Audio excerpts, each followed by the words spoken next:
ওড়ো ওড়ো ওড়ো ওড়ো ওড়ো না ওখানে ওরা বসছে না এই জায়গায়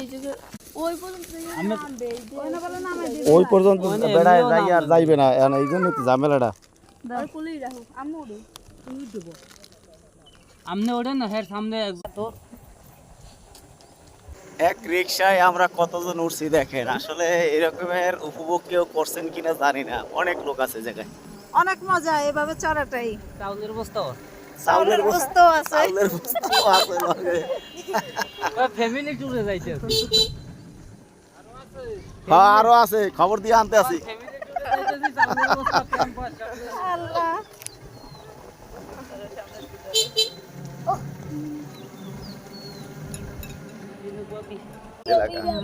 আমাদের এলাকাটা দেখেন কত সুন্দর অবশ্যই কমেন্টে জানাবেন যে